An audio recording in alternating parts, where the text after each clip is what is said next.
ഇടുക്കി മാട്ടുക്കട്ടയിൽ ക്ഷേത്ര മേൽശാന്തിയെ മർദ്ദിച്ച് പരിക്കേൽപ്പിച്ചതായി പരാതി. ഹരിതീർത്ഥപുരം മഹാവിഷ്ണു ക്ഷേത്രത്തിലെ മേൽശാന്തി തടത്തിൽ അരികത്ത് അനിൽകുമാറിനെയാണ് രണ്ടംഗ സംഘം ആക്രമിച്ചത്. ആക്രമണത്തിൽ അനിൽകുമാറിന്റെ തലക്ക് സാരമായി പരിക്കേറ്റു.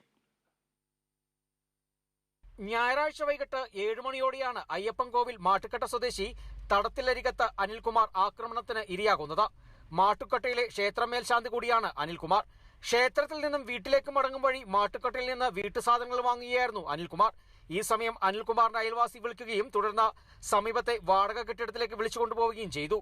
ഈ വാടക കെട്ടിടത്തിലുണ്ടായിരുന്ന ക്ഷീരോത്പാദന സഹകരണ സംഘത്തിന്റെ മുൻ പ്രസിഡന്റാണ് ആക്രമണം നടത്തിയത്. വ്യക്തിവൈരാഗ്യത്തിന്റെ പേരിൽ പൊട്ടിയ ചില്ല് ഗ്ലാസ് ഉപയോഗിച്ച് കുത്തിപ്പരിക്കേൽപ്പിക്കുകയായിരുന്നുവെന്ന് അനിൽകുമാർ പറയുന്നു. എൻ്റെ വൈഫ് മാട്ടുക്കട്ട ക്ഷീരോത്പാദന സഹകരണ സംഘത്തിലെ ലാഭസ്ഥനായിട്ട് ജോലി ചെയ്യുന്നു.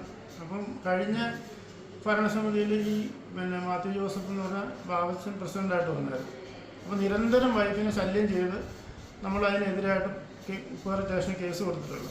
ആ കേസിൻ്റെ ആ ഒരു വൈരാഗ്യമുണ്ട്. അത് കമ്മിറ്റിക്കാർക്കെല്ലാം പുള്ളിയുടെ ആ സ്വഭാവം മനസ്സിലായപ്പോൾ തന്നെ പുള്ളി പ്രസിഡന്റ് സ്ഥാനത്ത് നിന്ന് രാജിവെക്കുന്നൊരു സംഭവമൊക്കെ ഉണ്ട്. അങ്ങനെ പ്രസിഡന്റ് സ്ഥാനമൊക്കെ നഷ്ടപ്പെട്ടു പുള്ളി.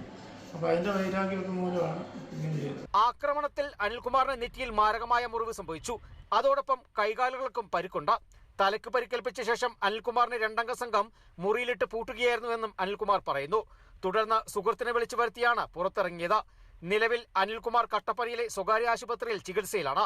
അനിൽകുമാറിന്റെ പരാതിയിൽ കൂനമ്പാറയിലെ വാവച്ചൻ, സണ്ണി എന്നിവർക്കെതിരെ ഉപ്പുതറ പോലീസ് കേസെടുത്ത് അന്വേഷണം ആരംഭിച്ചു. Kerala vision news, Idukki.